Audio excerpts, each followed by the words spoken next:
Olá, queridos e amados irmãos, mais uma vez, Shalom, muito bem-vindo a todos vocês que nos acompanham através do nosso canal do YouTube. Hoje queremos falar um pouco sobre o padrão de Deus, porque se você se considera um discípulo do Messias Yeshua, isso faz de você um estudante, correto? Porque a palavra para discípulo em hebraico é a palavra talmid, que vem do verbo limod, que quer dizer aprender. Então, um talmid é um aprendiz, é uma pessoa que estará aprendendo. Então, se você se considera a si mesmo como um discípulo do Messias Yeshua, isso faz de você um cidadão do céu. E o apóstolo Paulo, em sua carta a Filipenses, no capítulo 3, verso 20, ele disse: "Mas a nossa cidade está nos céus, de onde também esperamos o Salvador, o Senhor Yeshua, o Messias." Efésios capítulo 2, verso 12 disse que naquele tempo estavais sem o Messias, separados da comunidade de Israel e estranhos às alianças da promessa, não tendo esperança e sem Deus no mundo. E no verso 19 ele disse: "Assim que já não sois estrangeiros nem forasteiros, mas concidadãos dos santos e da família de Deus." Ou seja, que nesse versículo 19, o apóstolo Paulo está dizendo que nós somos membro da família do Eterno. Ou seja, que o Eterno nos adotou como parte da sua família. Por isso que em Efésios capítulo 1, verso 5, ele disse: "E nos predestinou para filhos de adoção, por Yeshua o Messias, para si mesmo, segundo o beneplácito de sua vontade." Então, de acordo com todos esses versos que acabamos de ler, o que é que nós somos? Pois somos estudantes, somos cidadãos do céu, somos adotados na família de Deus. Então, com toda essa informação, imagine que tem um estudante recebendo um exame e não houve nada no exame para se estudar.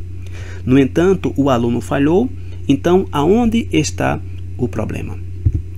Pois o problema foi com o exame ou o problema estava no aluno? O que é que precisa ser feito para que o aluno passe no exame? O professor precisa criar um novo conjunto de perguntas do exame ou o aluno precisa estudar mais? A resposta é clara: o aluno precisa estudar mais. Por quê? Porque ele recebeu tudo o que iria estar no exame. Então imagine uma pessoa que acabou de receber a cidadania de um país e essa pessoa quebra a lei desse país. Porém, ela não sabia que existia essa lei, mas mesmo assim ela transgrediu a lei, desconsiderando completamente o conjunto de leis. E a punição por ela quebrar a lei é a prisão. Agora, o que é que precisa ser feito para que esse cidadão não fique preso? Como o governo pode resolver o problema desse novo cidadão? Primeiro, é concedido um perdão a esse novo cidadão e a pena da lei é retirada, ou é concedido um perdão a esse novo cidadão e agora ele respeita a lei e obedece? Porque assim como no caso do aluno que precisa estudar mais, o novo cidadão deve fazer o que é correto de acordo com a lei, ou ele acabará na prisão novamente. Então, o país não vai reduzir seus padrões de lei apenas para esses novos cidadãos e apresentar a eles uma norma diferente dos seus cidadãos originais. E nós podemos nos identificar completamente com esse exemplo. Por quê? Porque imagine uma família bem grande e de repente teus pais trazem um garoto e diga aí à tua família que esse menino agora é teu novo irmão adotivo. Então teus pais vão dar a esse menino adotivo um conjunto de regras totalmente diferente daqueles que eles deu a vocês e também aos outros membros da família. Então isso seria correto para você? Seria justo? Pois claro que não. E é lógico que os pais iriam dar as mesmas regras que eles criaram para toda a família. E o que é que eu quero dizer com isto? É que nós somos seus alunos. Nós somos cidadãos do seu reino. Somos parte da sua família. Somos adotados no Eterno mediante o Messias.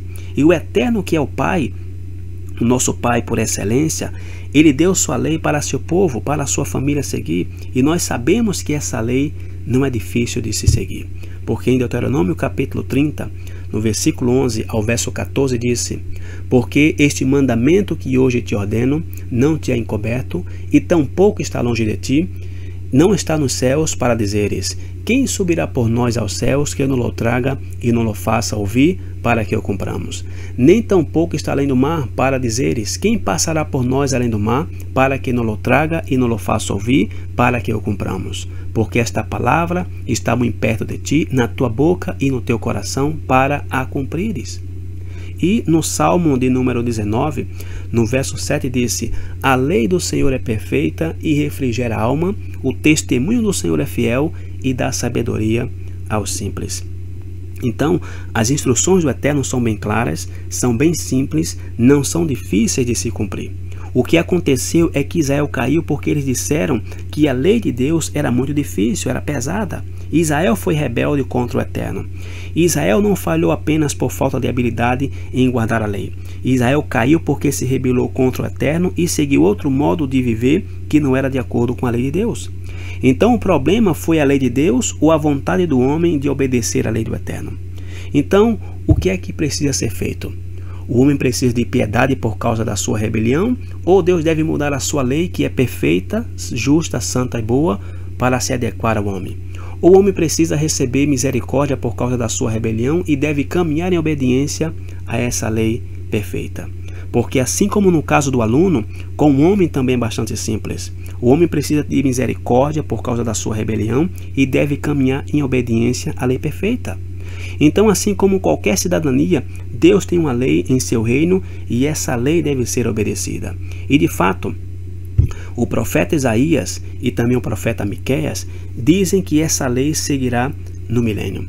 E disse Isaías capítulo 2, verso 3: irão muitos povos e dirão: vinde, subamos ao monte do Senhor, à casa do Deus de Jacó, para que nos ensine os seus caminhos e andemos nas suas veredas, porque de Sião sairá a lei e de Jerusalém a palavra do Senhor. E o profeta Miqueias, que é um mini livro do profeta Isaías, vai reiterar justamente o que o profeta Isaías disse. Miqueias capítulo 4, verso 2. Irão muitas nações e dirão: vinde e subamos ao monte do Senhor e à casa do Deus de Jacó, para que nos ensine os seus caminhos e andemos pelas suas veredas, porque de Sião sairá a lei e de Jerusalém a palavra do Senhor. Então, assim como em um país não irá reduzir ou abolir suas leis apenas por causa dos seus novos cidadãos, para que eles não sejam presos, o Eterno não mudará sua lei por causa de um novo cidadão que entrou em seu reino. E assim como os pais não dão diferentes regras a seus filhos adotivos e outras para seus filhos legítimos, Deus não dará aos gentios que entram na fé instruções diferentes que ele já deu ao povo de Israel. E o apóstolo Paulo, em Efésios capítulo 4, no verso 4 ao verso 6, ele disse: há um só corpo e um só espírito, como também fostes chamados em uma só esperança da vossa vocação. Um só Senhor, uma só fé, um só batismo, um só Deus e Pai de todos, o qual é sobre todos e por todos e em todos vós. E contrariamente à crença popular, muitos fariseus, eles não seguiram a lei de fato. E é por isso que o Messias Yeshua repreendeu esses fariseus que detiveram suas próprias tradições que foram feitas por ele mesmo. E no livro de Marcos, Yeshua vai repreender esses fariseus dizendo, Marcos capítulo 7, verso 8 e 9. Porque deixando o mandamento de Deus, retendes a tradição dos homens, como lavar dos jarros e dos copos, e fazeis muitas outras coisas semelhantes a estas.